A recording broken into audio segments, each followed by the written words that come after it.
Hello and welcome back to the channel everybody, and today I'm very excited to give you a sneak peek into the pre-release version of NZAA by Flightbeam Studios. Big shout out to the team over at Flightbeam for hooking me up with a copy right here to be able to show you through. Now this is my local airport, so I'm very excited to show you this. As I said, it is a pre-release version and there are going to be a few changes, so just be aware of that. I haven't got a release date yet. When I do, I'll let you know. But let's take a look at some of the main features of this airport. I'm here at the domestic terminal, and we've got Jetstar gates down this end. I've parked up the Jetstar aircraft right there, the A320. This is the main control tower over here, looking very, very cool. And in fact, at the moment, it's not modelled on the interior, but it will be modelled in the interior before the final version is released. The same goes for the interior of all these terminals here. They're going to be modelling some of the interiors there. At the moment, they're not modelled. But they will be modelled in due course, just so you're aware. Here goes the main pick-up and drop-off area of the airport.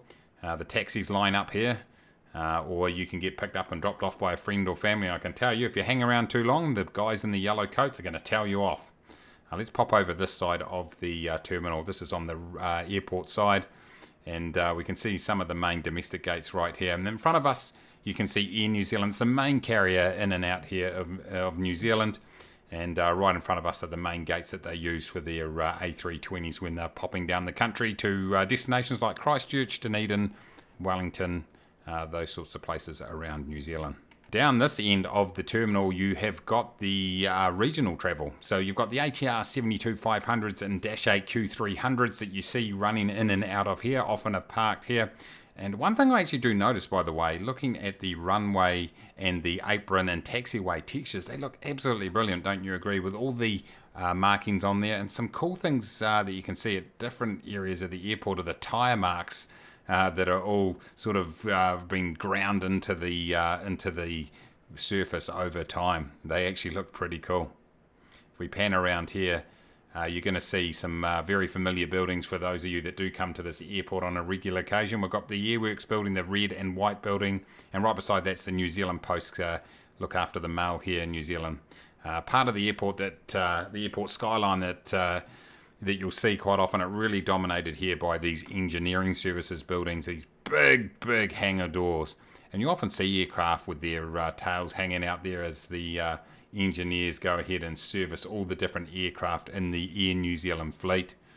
If we hang around and go over to this part of the engineering services, I think there might be a Dreamliner. Now the big dogs that you have on the Air New Zealand fleet are your 777s and your 787. They used to have 747s, but they don't any longer, and also 767s. But the thing is that just over to the right hand side here, you can see the road curve around, and you get a really great view if you drive around here and you're a bit of a plane spotter. You get a great view of the hangars and the engineering hangars right here, and you'll often see the big dogs parked out here. One thing I do like that they've done, and I won't go into it too much depth here, but the surrounding businesses, you've got all the proper logos that have been put on the side of the buildings. You've also got many of the local features that you will see in the area. So we won't look at that in too much depth at the moment. As I pan across here to the edge of the runway, I'm really liking, as I said before, the textures on the runway itself and also the taxiways. Let me just recorrect this camera. That's a bug in the game at the moment on the drone. But one thing I really like is they've corrected the landscape around here. They've obviously downloaded some high quality satellite imagery right here, and you've got some great looking surrounding grass areas. In the default scenery, it looks pretty bad. It's got a whole lot of trees here that just make no sense whatsoever.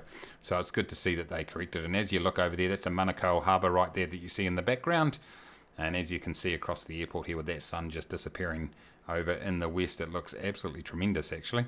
One thing they did mention is they're going to look to upgrade the approach lights as you come into the runway here. And as you come in on final approach here, the ILS coming across the top of Manukau City, which you see in the background there, that's sort of the south part of Auckland, and over to the left hand you got the east part of Auckland, and so they're just looking to do a bit with the runway lighting here, or the approach lighting I should say.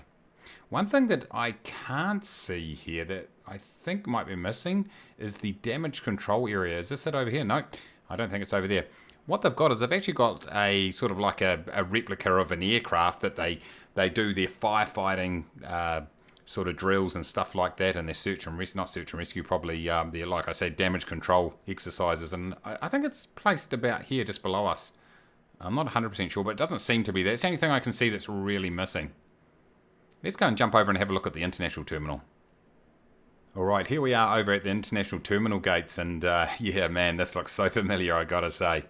One thing they are adding is the VGDS, I think I've got that right, which is I'll just zoom down here. It will be sort of up against the side of the wall there, and it guides the aircraft in as they come in and taxi and align themselves in there with the jetway, so it's like an automatic guided system. They're also going to have animated ground crew that are going to be walking around and doing things, just bringing life to the airport, so just expect to see that in the final release, so that will look pretty cool. As we pump over the top here, this is the international terminal itself, and if you get assigned a gate, particularly if you're going over to Australia on a quick little 3.5 hour flight across there to Australia, and you get any of these gates 17 or 18, I've got to say it's a pretty decent walk as you walk right along these passageways, right below us. You can see there, so we pan around right over into the main terminal. Now there are travelators, but if you've got a smartwatch and you need to get your numbers, it's a really opportune time to do it. As we sort of pan down here, one thing I really like is how they've recreated the entrance and exit way here into the international terminal. That's exactly what it looks like. You've got the airport URL on the side of the building right there, and that looks very, very cool. And this is the Novotel airport right here, and this here is very convenient. As you can see, you can pretty much fall out of bed and get on your flight. But when I stayed there once, the rooms were very, very small, but perhaps that was just my budget. But it's cool to see that's been put in there. You've got the car parking here. I tend to park over in the long-term parking in this part of the airport, a little bit cheaper. And this is a corrugated iron, or sorry, steel big shed right here. Get it right, mate, colour steel. This shed right here with the roller door, that is actually indoor parking. Long-term indoor parking. So it does the job. Welcome to New Zealand. Now you do have a bunch of static aircraft just loafing around the place here, a couple of A320s. There will be a few more GA aircraft added into the piece. Oh, I love the scape. You can see in the background there, you can see the engineering buildings, really bringing back memories from like a couple of months ago when I was here. But also got all the baggage trolleys there in the background, so they are looking pretty cool too. But yeah, there will be a bit more static aircraft added to this as they refine it up to the full release. But let's take a quick look, I should say, at the night lighting. And here we are, NZAA at night, and the first thing that really struck me is just the colour of the lighting. As you can see here on the airport side of the airport, the runway side of the airport I should say, you've got this sort of yellow tinge to the lighting, a bit more softer lighting, but as you sort of head over onto the car park side, you've got that more bright LED looking lighting, so that really gives a cool looking contrast. You can see the taxiway lights there in the background.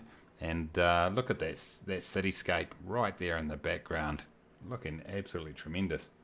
Looks pretty cool. But yeah, look at that. I really do like the contrast between like I said, that yellowish light and the actual sort of white light of the car parks. It really brings it out, actually. I like it. So there we go, ladies and gentlemen, NZAA by Flightbeam Studios. I'm going to put the link to Flightbeam down in the description. Like I said, I'm not too sure exactly when this is going to be released. And I'll do a way more in-depth review of all the different sort of placements around the airport and surrounding areas. There are quite a lot, that's got to be said. But hopefully that gives you a bit of a feel for the job that the guys have done. And I think you'll agree that they've done a really fantastic job in recreating this airport. I fly a lot in and out of this airport in the sim. So I'm really looking forward to having this accurate scenery to fly with. So well done to the guys over there. Like I said, go and support them. Check out the link in the description. I want to say a huge thank you very much for taking the time to watch the video. Make sure you smash that like button down below. Subscribe if you are new. And until next time, everybody, take it easy.